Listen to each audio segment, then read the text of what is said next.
Good morning. December 9th, day 9, chapter 9. I really hope your chapter a day is going great. I will admit it's a little bit of a challenge. This morning I got up and I read and I thought, and I want to put this in the vlog before I forget what I was thinking. Chapter 9 has in it the transfiguration of Christ, where he took Peter, James, and John and went off into a place and there talked with God.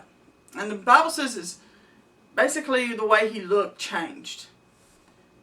And one of the things that came out to me when I was reading that part was, it was talking about the countenance of him and Elijah and Moses, and how Jesus didn't really look like person.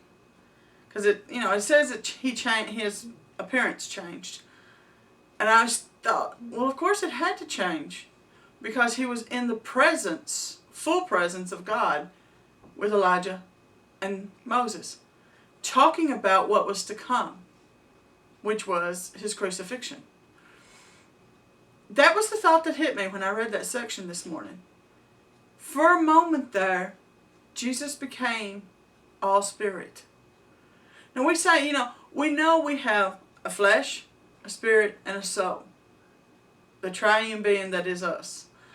So, I don't know, the thought that hit me this morning was, does that mean that Jesus was fully spirit at that moment, talking with Elijah and Moses in the presence, face to face with God? Because when the apostles wake up and they see him, when Peter and James, Peter's like, oh, it's great that we're here, Lord. Let us build a tabernacle. And the cloud enfolds over them, and God says, this is my son. You're to hear him. And when the cloud dissipates or disappears, the only one's left is Jesus. And it was like, okay. At that time, thought of the greatest men to ever live, Moses and Elijah, was talking to Jesus, the Master. And I think at that point, it really starts to sink in who these guys are walking with. And just how real they are walking hand in hand with the Son of God. I think they've always believed that.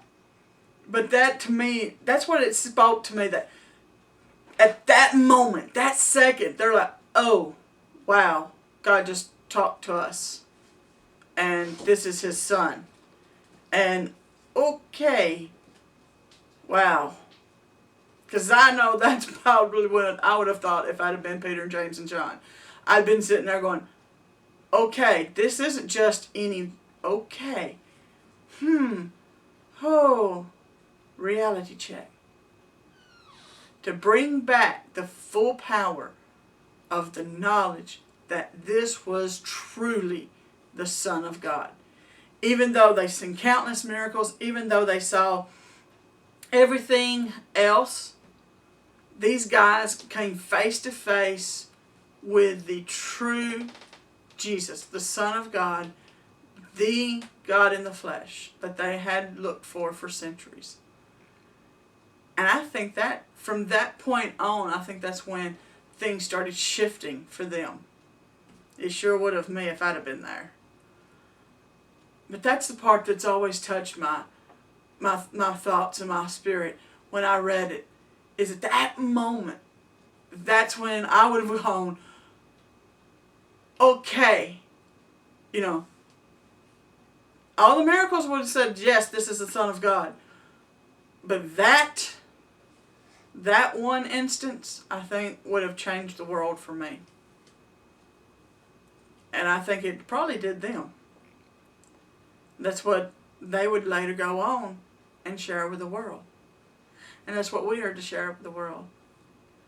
Jesus, the Son of God. Have a blessed day.